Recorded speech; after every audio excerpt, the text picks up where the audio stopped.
Hello students. कुछ दिन से मैं आपके साथ में कोई वीडियो नहीं शेयर कर पाया, कुछ रीज़न से बिज़ी रहा। बट अब हम लोग क्या करें, अब हम लोग अपनी पढ़ाई को आगे बढ़ाते हैं। तो लास्ट वीडियो में जो लास्ट क्लास में ली थी उसमें मैंने आपके साथ में डिस्कस किया था अलाइनमेंट्स को, कितने टाइप के अलाइनमेंट्स होते हैं, क्या इंडेंटेशंस होती हैं, क्या मार्जिन्स होते हैं। इन सब चीज़ों को मैंने आपके साथ में डिस्कस किया था। क्या पैराग्राफ टाइप, पैराग्राफ ग्रुप में हम किन किन चीज़ों को देखते हैं, हमें इस पैराग्राफ स्पेसिंग को किस तरह से बढ़ाना है, किस तरह से कम करना है। ठीक है, हमने इन सब चीज़ों को देखा था। आइए आज थोड़ा सा आगे बढ़ते हैं और देख लेते हैं। आई थिंक आप सभी स्टूडेंट्स इस चीज़ को अच्छे से समझते हैं कि किस तरह से हम पैराग्राफ स्पेसिंग बढ़ाते हैं, कम करते हैं। अगर जिन बच्चों को नहीं पता तो वो देख सकते हैं किस तरह करना है।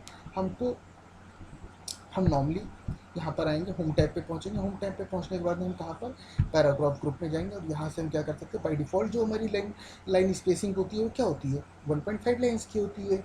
लेकिन हम इसको चाहें तो यहाँ से चेंज कर सकते हैं, डबल कर सकते हैं, एटलीस्ट कर सकते हैं एग्जैक्टली, और मल्टीपल कर सकते हैं। ठीक है, लेकिन अगर हमको इसे शॉर्टकट्स के थ्रू बढ़ाना है, घटाना है, तो हम क्या करेंगे। देखिए, मैं आपको जो शॉर्टकट यूज़ होते हैं इसके लिए उसका उसकी एक पिक्चर भी अभी क्लिक करके दे दूँगा और ऐसे ही बता दे रहा हूँ। हम यूज़ करते हैं, ठीक है। बाय डिफ़ॉल्ट यहाँ पर लाइन स्पेसिंग क्या थी, 1.5 लाइन्स की थी ना, अभी मैंने दिखाया था आपको। अब मैं यहाँ पे कंट्रोल के साथ में 1 यूज़ कर दूँगा तो ये स्पेसिंग क्या हो जाएगी, 1 लाइन की हो जाएगी। ठीक है, यानी कि कम हो गई। आप लोग देख पा रहे हैं कि कम हो गई है। अगर मैं यहाँ पर कंट्रोल के साथ में 2 दबा देता हूँ तो ये क्या हो, 2 लाइन्स की हो गई। यानी कि जो स्पेसिंग है लाइन्स के पीछे कितनी आ गई, 2 लाइन्स की आ गई।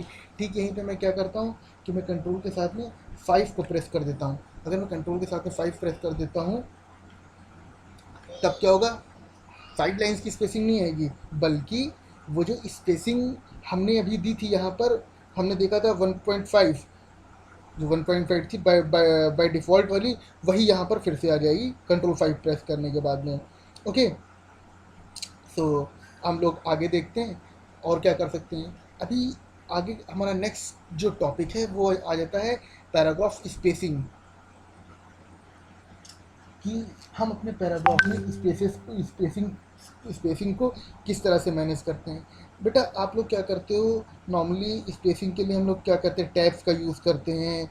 ठीक है, टैब्स का यूज़ करेंगे और स्पेस बार्स का यूज़ करेंगे, इन सब चीज़ों का यूज़ करते हैं। लेकिन अगर पैराग्राफ स्पेसिंग की बात कर लें, कि पैराग्राफ में अगर सपोज़ करें कि कोई भी लाइन है, जैसे अभी तो आप देख रहे हैं जो पैराग्राफ आपके सामने है ये पूरा वेल मेंटेन्ड है। लेकिन अगर सपोज़ करें ये थोड़ा सा जंबल्ड हो जाए, इस तरह से ये लाइन यहाँ भाग गई, अब क्या करेंगे। तो इसको मैनेज करने के लिए हमें क्या करना होता है, हम इसको मैनेज करने के लिए क्या करेंगे, रूलर के थ्रू इसको सेट करेंगे। अब ये रूलर कहाँ मिलता है, हम व्यू टैब पे जाएंगे। व्यू टैब पे जाने के बाद यहाँ पर देखेंगे कि रूलर अवेलेबल है। अब मैंने क्या कर रखा है, बाई डिफ़ॉल्ट रूलर को टिक कर रखा है। आप देखेंगे यहाँ पे आपको रूलर, हॉरिजेंटल रूलर और वर्टिकल रूलर दोनों दिख रहे हैं। लेकिन अगर आपको नहीं दिख रहे हैं तो आप क्या कर सकते हो, व्यू टैब पे जा करके रूलर पे क्लिक कर सकते हो और आपको आपके पास सामने रूलर अवेलेबल हो जाएगा, है ना। हाँ, तो अब रूलर के थ्रू हम लोग सेट किस तरह से करेंगे, हम रूलर के थ्रू इसको किस तरह से सेट करेंगे, नथिंग, जस्ट यहाँ से इसको पिक करना है। ठीक है, दोनों को एक पास ले आना है और फिर यहाँ पे आ गए, बिकॉज दोनों ही लाइंस एक दूसरे के पास में है। और यहाँ क्या हुआ, एग्जैक्ट जैसा था वैसा हो गया ना फिर से। तो हमको करना क्या है, हमको रूलर के थ्रू स्पेसिंग को मैनेज करना है। आई होप ये चीज़ आप लोगों को समझ में आई होगी। ठीक है, अब हम देख लेते हैं आपका नेक्स्ट टॉपिक क्या है जो हमको डिस्कस करना है। अगर हमको यहाँ पर हेडर्स का यूज़ करना हो, सपोज़ हमारे पास में ये पूरा पैराग्राफ अवेलेबल है, अब हमको यहाँ पर हेडर्स का यूज़ करना है, तो हेडर्स का यूज़ किस तरह से कर सकते हैं। हेडर्स का यूज़ करने के लिए देखिए 2 तरीके होते हैं, या तो यहाँ पे हम डबल क्लिक कर दें। ठीक है, यहाँ पर हम क्या करेंगे, ये जो ब्लैंक एरिया है, ब्लैंक एरिया में हम डबल क्लिक करेंगे तो हमको हेडर मिल जाएगा। अदरवाइज हम क्या कर सकते हैं, हम इंसर्ट पे आएंगे, इंसर्ट पे आने के बाद में क्या करेंगे, हेडर पे क्लिक करेंगे और हेडर अपीयर हो जाएगा। किस टाइप का हेडर हमको चाहिए, ब्लैंक चाहिए, 3 कॉलम चाहिए, किस तरह। मैंने वहाँ पर डबल क्लिक इसलिए नहीं किया था कि मैं आपको ये दिखा सकूँ कि कितने टाइप के हेडर्स मिलते हैं, ये हमको यहीं से पता चलेगा। मैं एक ब्लैंक हेडर ले लेता हूँ। ठीक है, अब ये हेडर्स क्यों यूज़ होते हैं, आई थिंक बहुत से बच्चों को तो पता होगा अच्छे से कि हेडर्स का यूज़ क्यों करते हैं। अपने डॉक्यूमेंट को एक नाम, अपने डॉक्यूमेंट को एक हेडिंग देने के लिए, ये बताने के लिए कि एक्चुअली ये डॉक्यूमेंट हम किस लिए लिख रहे हैं या पर्पस क्या है, ठीक है, किस टॉपिक पर हम इस डॉक्यूमेंट को लिख रहे हैं, तो इसके लिए हम हेडर का यूज़ करते हैं।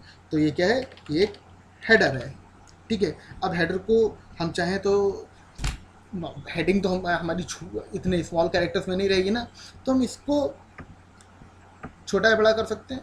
क्या हुआ, यहाँ से आके साइज़ को इसके हमने बढ़ा दिया, ठीक है, थोड़ा सा बड़ा हो गया ये, ओके।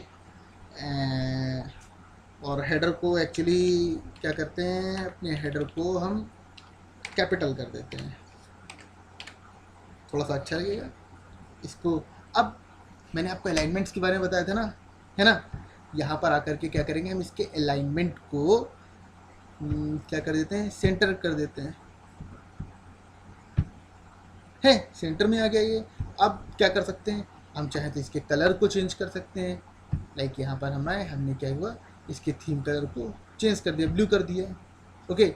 अब क्या कर सकते हैं, यहाँ पर आकर के हम जो फॉन्ट फैमिली है, कोई और फॉन्ट फैमिली भी चूज़ कर सकते हैं, जो भी चाहें, ठीक है, अपने हेडर के लिए। लाइक हमने क्या किया, इसको सेलेक्ट किया, देन हम पहुँचे। अब यहाँ पर जितने भी चेंजेस करेंगे वो इस पर आपको होते हुए दिखाई देंगे, ठीक है। अब मैं जो चाहूँ वो चीज़ को चूज़ कर सकता हूँ।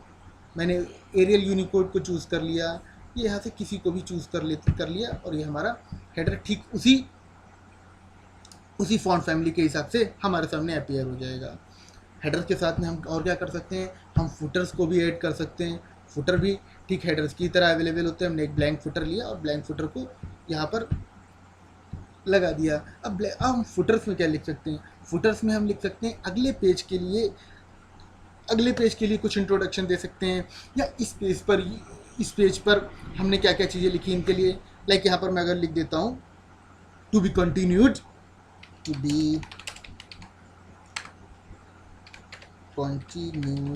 ओके। अब इस टू बी कंटिन्यूड को हम क्या करेंगे, थोड़ा सा इसके फॉन्ट साइज़ को बढ़ा ले रहे हैं। हमने इसके फॉन्ट साइज़ को बढ़ा करके 48 कर दिया, ठीक है। और फिर से वही कुछ एडिटिंग यहाँ पर भी अप्लाई कर देते हैं कि इसके कलर को हमने चेंज कर दिया, ओके, एंड सो ऑन। जो भी चीज़ें हैं, चाहे तो हम टैब का यूज़ करके, सिर्फ टैब का यूज़ करके इसकी स्पेसिंग को ठीक कर सकते हैं, ओके। तो ये था हेडर्स और फुटर्स को किस तरह से यूज़ करना है। तो मैंने आज आपको ये सब चीज़ें बताई हैं। कल हम लोग क्या करेंगे, कल हम लोग इनकी डेफिनेशंस क्या होती हैं, इनका थ्योरी पार्ट क्या है, किस तरह से इनके यूजेस होते हैं, इन सब चीज़ों को जानेंगे। अभी के लिए, आज के लिए इतना ही रखते हैं। Thank you class.